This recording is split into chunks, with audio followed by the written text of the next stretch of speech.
there's kind of the Christian romanticism, like, oh, we're going to save this, we're going to bring this child in and rescue them, and then all of a sudden kind of all hell breaks loose, and it's like, what have we gotten ourselves into? Perhaps nothing is harder than watching someone you love choose a life that will hurt them. Today we're joined by Judy Douglass, who shares about her life with a prodigal son. More than anything, she emphasizes how the journey alongside a beloved prodigal is never easy, but always worth it. Before we join Gary and our guest, please take a moment to check out David Wilkerson's audiobook, Have You Felt Like Giving Up Lately? It's available now as a free download at worldchallenge.org. Your support makes a difference. Please consider donating to power the mission and make World Challenge resources like our audiobooks and this podcast possible. Now, here's our host, Gary Wilkerson.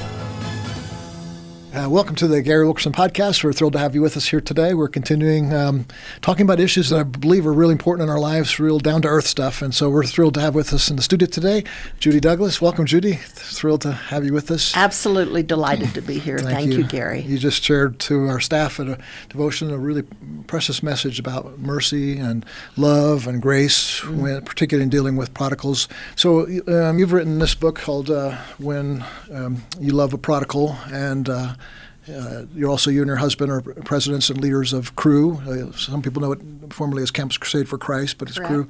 And this book really ministered to me and my wife. It's something that we have dealt with in our family more than we wanted to. Almost everyone knows someone who Yeah. is making those kind of destructive choices.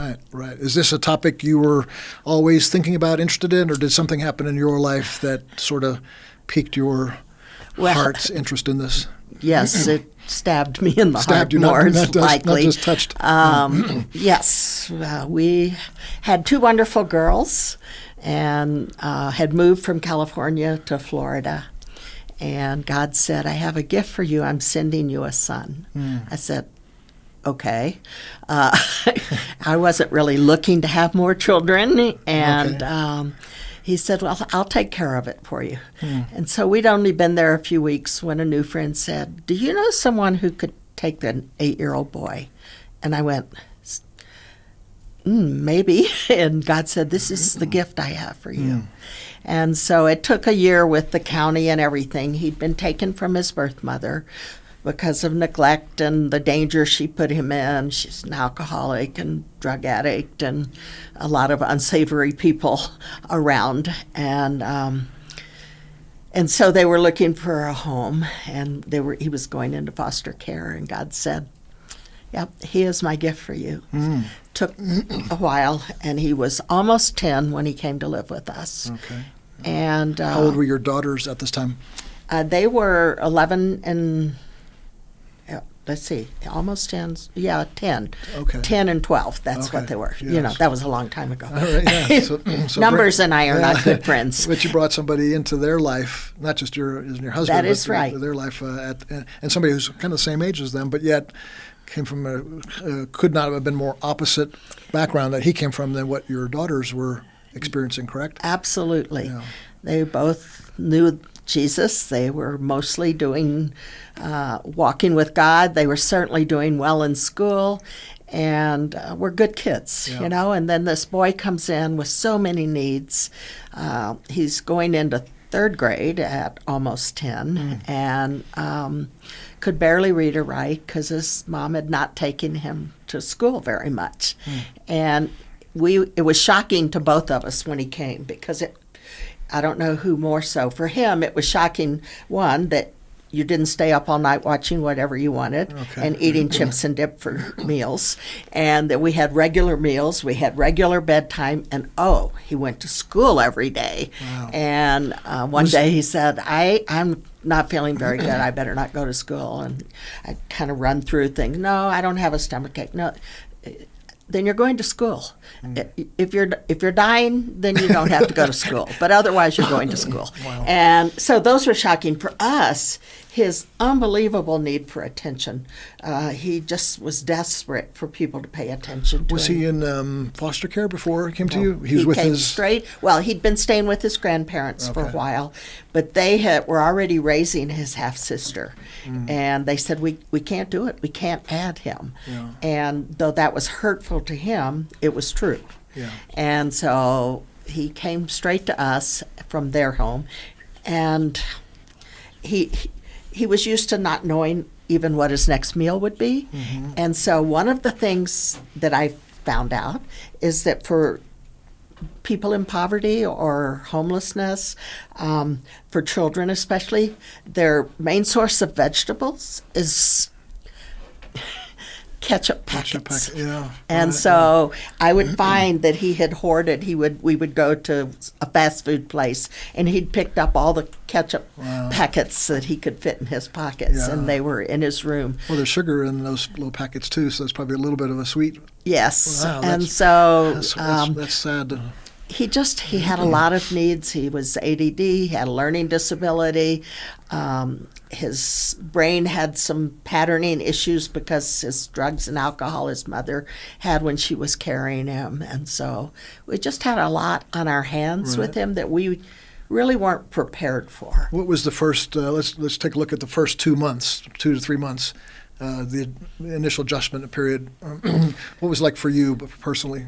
Well, it all of a sudden, my life, which I was involved with our ministry and caring for our daughters, and he became almost the only thing I was paying attention to, because he just needed attention. He needed some parameters for his life, some boundaries. And Was that more than you expected? more than I expected. Yeah. And at school, to discover he really could barely read or write. Wow. And so we got a tutor for him. I found this doctor who did brain repatterning exercises to try and overcome some of the stuff that his mother's drugs and alcohol had caused in his brain. And so every day for an hour for over a year, we did these brain patterning exercises, which he grew very weary of, and so did I. But mostly he just was a little resistant to anything that we wanted him to do. He wasn't angry. He just was trying to keep his boundaries. For most kids like that, it's called RAD, reactive attachment disorder. And if the people in your life haven't been there for you, then you don't believe anyone will be. Yeah. And so he was sure we would just be like the others in his life who had not been there for him. Yeah, we've talked in this podcast quite a bit in the past about attachment, how necessary it is, particularly in the first few years.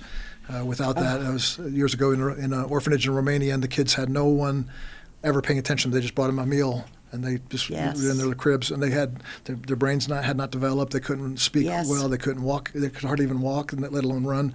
And all of that, the doctors later I found out was from just that simple thing, a lack of somebody holding them.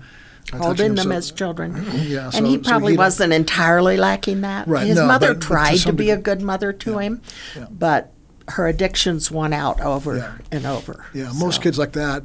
It's not carte blanche, but my experience is that what's hard for them, and before Josh came to you, is the unknowing. Is my mom might be here today, and she might take me to the park, and we might feed ducks, and I'm thinking life's going to be good. And the next day, she comes home and she's drunk and she's yelling at me. I'm not sure that was his experience, but a lot. Somewhat. And to some degree, then. It's almost like scarier because you just have no knowledge of what's happening next, and that's his grandparents had set him up in his mother and him in a little trailer in a trailer park kind of, and so every once in a while the neighbors would call the grandparents and say, "She's gone again. You better come get the boy." And so at least they were there for him, but that they couldn't keep him was very devastating to him. Yeah. I want to talk about your daughters first, and then I want to ask you about the first few months as composed to the next year or so. But so the first few months, how was it for your daughters? Well, they were excited about a little brother. Okay. and we didn't do this without their agreement. Yeah. So they said, "Yeah, we should do that." They were generous people on the whole. Yeah. When they first saw him act out a bit, did he? Was he showing much anger at first? Like no, he wasn't he wasn't angry, yelling, screaming, throwing things. No, okay. He just was grabbing attention. Anytime, like if it was someone else's birthday, it didn't matter. Everything had to center around him, and that was annoying to them, but they were patient at first, and probably they were patient mostly, but it grew difficult for them because probably more because they lost my attention, which is to me the hardest thing personally that I did, the worst thing I did, in my opinion, in my choosing to give attention to him, who needed it desperately. But I therefore neglected my daughters some, and we've talked about it, and they've forgiven me. But that makes me sad that I missed out on those important years of their life. Of some, I was there for all their soccer games and my other daughter's art stuff. I did things, but still, he stole a lot, and that was hard for them. Is that his? That's from the RAD, or is a little bit of his personality? Because some people are just sort of born like that. They just want to be the center of attention. It's probably both. Is he like that a little bit today? Is he still likes to be the life of the party? That kind of? Not as much. Okay. No. So that was the need for the deficit of attention. I think that was a lot of craving in his heart for that. Yeah. So there's this. When I do conferences, I speak in conferences and I talk about this issue some, and oftentimes I'll ask the audience, how many of you have a prodigal in your life? And I'm shocked, about 80% have somebody, not just distant. That's how my book got published. Oh, okay, yeah, because there's so many people that, they see this title and they're going to want to get that, how to love them, not only just to, not I'm glad you just put up how to endure a prodigal, like you could have entitled that, but to love them is that step that God wants us to take. But so there's 80% of them are dealing with that, and some of them is similar story to yours. It's somebody they brought into their family, and there's that. I've heard the story of, I don't know how it was for you, but there's kind of the Christian romanticism, like, oh, we're going to save this, we're going to bring this child in and rescue them, and then all of a sudden, kind of all hell breaks loose, and it's like, what have we gotten ourselves into? Did you guys experience that at all, or no? We did. Okay. I don't know that because it was so clearly that God had sent him to us, we're like, okay, we'll do the best we can and depend on God for that. It took a lot more than we knew that it was going to. But I know so many people who have done foster care or adopted, and for all of them, it is almost always harder than they thought it would be. For some, it's extremely harder than they thought it would be. They just, even if you in the process of getting accepted to do this, you're supposed to learn these things. We had no idea. I had never heard of RAD at that time, and I did not understand all that he had been through, and that's trauma. The abuse that he experienced, the abandonment that he experienced. Anybody now who diagnoses these things would say those are cases of PTSD, and we think of it's just military people, and it's not just military people, and PTSD may not show up for a while, and so you have no clue that you're going to run into somebody who has been traumatized. And that they're going to have to deal with that, and therefore you're going to have to deal with that. And it's a wonderful gift that you can give to a child, to be able to bring them into your home and love them and do those things. But it will not be the easiest thing in the world. And people assume, well, if I adopt a brand new baby straight from the birth to us, then that'll take care of it. No, because there's a hole in their heart that there's a book about that they knew that mother, and even and this isn't that mother, that person, and so there's a lot of issues that people are increasingly understanding, and I hope therefore people are learning. It's a wonderful thing to do, but it will be harder than you think. That's good advice, to make sure it's God. Make sure that God is telling you to do this. And that's what I tell people. They say, well, should we think of adopting? I said, well, actually everyone should, because that's what God did. He adopted us. And he says we're to care for the homeless and the fatherless. And so absolutely, we should ask the question, do you want us to do this? But you better hear him and not do it unless you have that, because it will take supernatural wisdom and strength and endurance and love to be able to live through it well. Well, reading your book, it's obviously that God gave that to you, that supernatural strength and love, because He, it's not a story of, he came in your home at 10 and then and then praise God, everything got worked out well from that point on. You hit some real roadblocks there. Can you tell us a little bit about what happened in his life, say from 10 to 18 or so? Yeah. I'll try to be brief. Okay. At first, it was just for the 3 years he was a foster child. It was primarily dealing with his educational issues and his attention needs and the ADD and his resistance to any kind of structure in his life. And those were and the chaos that his friends, it was like we basically had a peaceful home. And he came in and it was chaotic. He was noisy. He was never-ending motion, and his friends were similar, that he would make friends. And so that was challenging. When we adopted him, we really thought it would change, that there would be a security in that. Mm-hmm. And it didn't happen at all. He went into middle school, and middle school, as everyone knows, is a challenging place. Mm-hmm. And he was in a Christian school, but it was, not then. That was in elementary. We put him in a public school. He begged. And that was a hard place, and partly because he's almost 2 years older than most of the kids. Right. And he became quite a bully, partly because of his ADD. The teachers were always unhappy with him, partly because of his learning disability, which is a storage retrieval issue. You put it in, and then you're going to take a test on it, and you can't find it in your brain. And it's not because he didn't study. It's not because he wasn't smart. Yeah. It's because this has happened in his brain from his mother's drugs and alcohol. Yeah. And so those things were really challenging. But then he joined a gang, and the school was threatening to kick him out.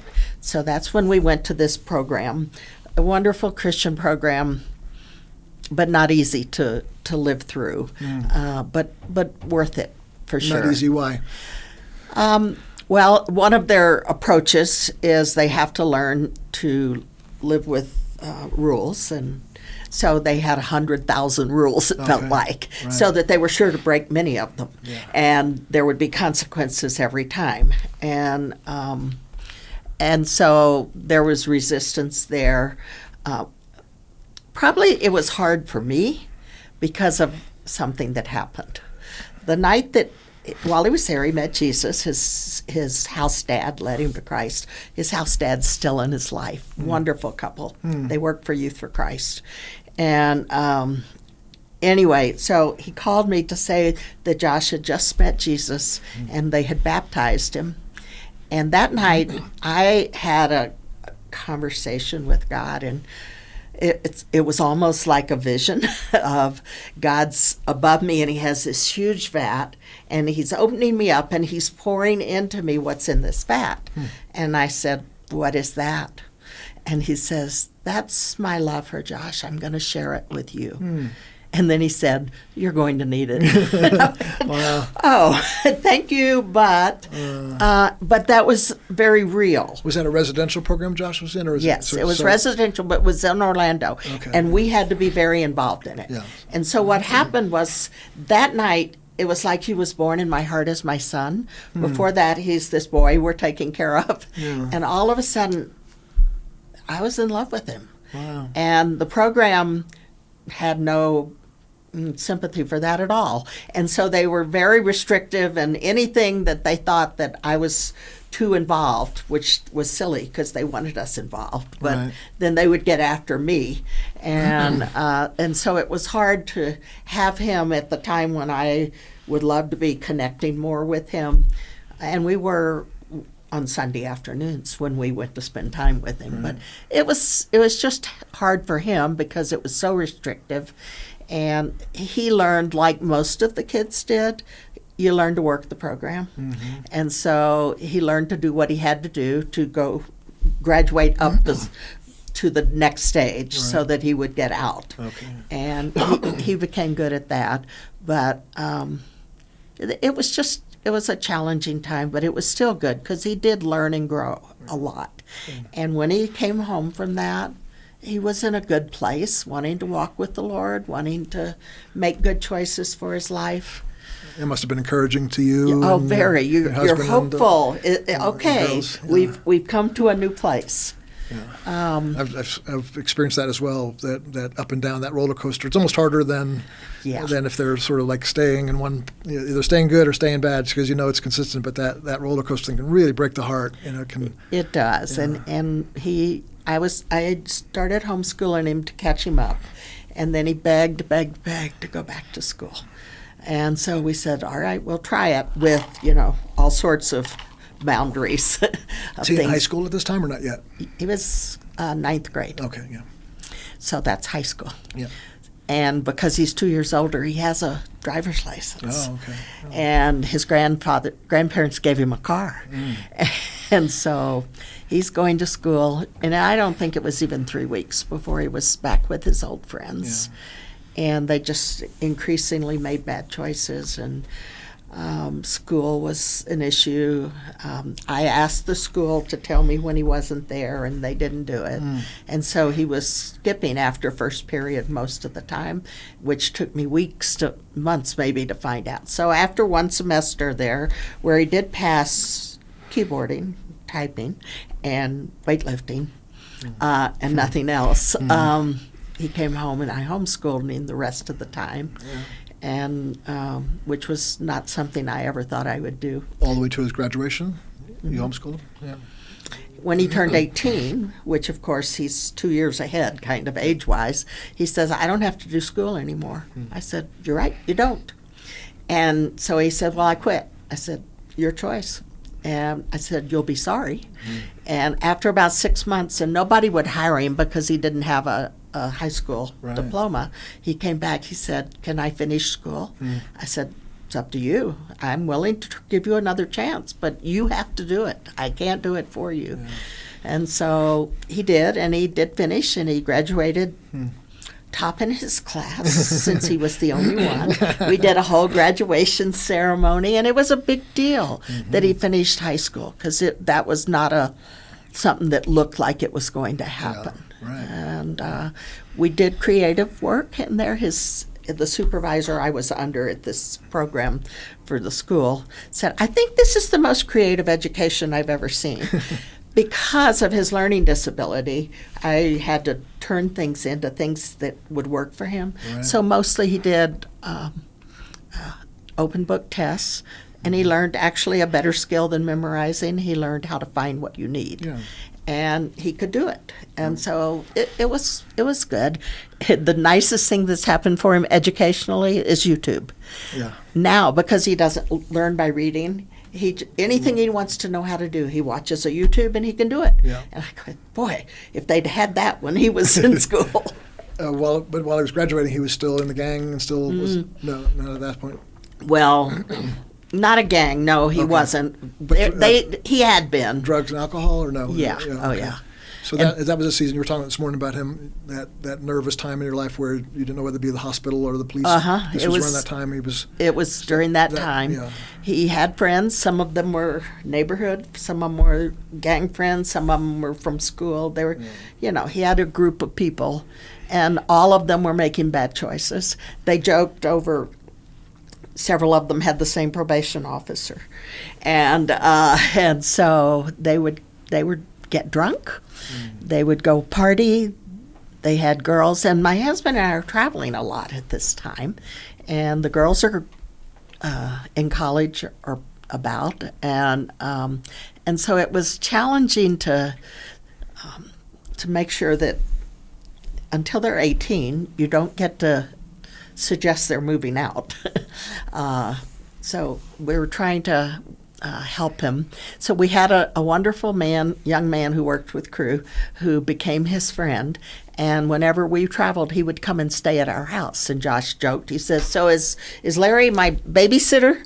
I went, "Oh, no. Larry's here just to watch the house so you and your friends don't destroy it." Yeah, right. And but I just had a conversation with Larry the other night, and he loves Josh, and Josh loves him, and they have a good relationship. So God brought people into his life which were part of the roller coaster, actually. Mm-hmm. There was Larry. There was Josh McDowell, who came into his life and kept him for a whole month. When Steve became president of Crew, Josh said, "I have a gift for you." He says, "I'm going to take your son for a month." We said, "Okay." That was a wonderful time. And Josh comes home and he's ready to walk with God. And then there was this young Christian surfer who started spending time with him. And God did that over and over. And so he would be crashing and somebody would come in his life, and then he would come back and try and make good choices. But he just didn't have any ability to stick to those things. But having especially with somebody with that attachment disorder, having those mentors and those friends and that community surrounding. I was just reading the last couple of days the parallel of John 5 and Mark 2. Mark 2 is the man they come before man and they break through the roof because they couldn't get to Jesus. So this guy was a paralytic, but he had obviously somebody that loved him and cared for him to bring him to Jesus and lay him at his feet. He had to get up himself after he hears the command, but so people can bring you to Jesus, but you got to get up and follow him. But then the other guy at the pool of Bethesda, he says, "I have nobody." And so he's there 38 years. So definitely, I see in that, I see that in my own son's life. You see that in Josh's life, that these friends, I think they are where they are today, not just because of praying parents, which I think is certainly. I thank God all the time for the people that he brought in to our son's life. And you said that this morning, to be intentional about trying to get people to move into their life a little bit, and then don't be afraid to ask, please come over and. And I did that with Larry, and Larry proved true to do that. Yeah, he was very faithful. Wonderful. He's the one who bailed him out of jail one time. Amen. Thank you so much for being here. It was a wonderful conversation, and I know it's going to be so helpful for all of us who are wanting to love like you're talking about, the kind of love here. And the book is called When You Love a Prodigal, and 90 Days of Grace for the Wilderness. Pick it up on Amazon or anywhere. Anywhere. It's going to have it in bookstores. Yeah. Thank you again. God bless you. Thank you so much, Gary. God bless you. Thank you. Josh's life has been a testament to God's unfailing love and grace. Next week, Judy shares how God began to speak to her in unique ways as a result of becoming Josh's mother. She had her own journey to take and lessons to learn about who God is in her life. The Gary Wilkerson podcast is brought to you by World Challenge. Sound design for this episode by Mike Hallsmith. This episode was written by Rachel Shimitz. Our producer is Chris Wigington, with video production by Aaron Gale. Each week, this podcast reaches thousands of listeners. This critical work is made possible by the generous contributions of individuals like you who believe in World Challenge's mission. Thank you for listening and supporting. We hope you tune in next week to the Gary Wilkerson podcast. Until then, do all you can to live a better life and make a better world through Jesus Christ.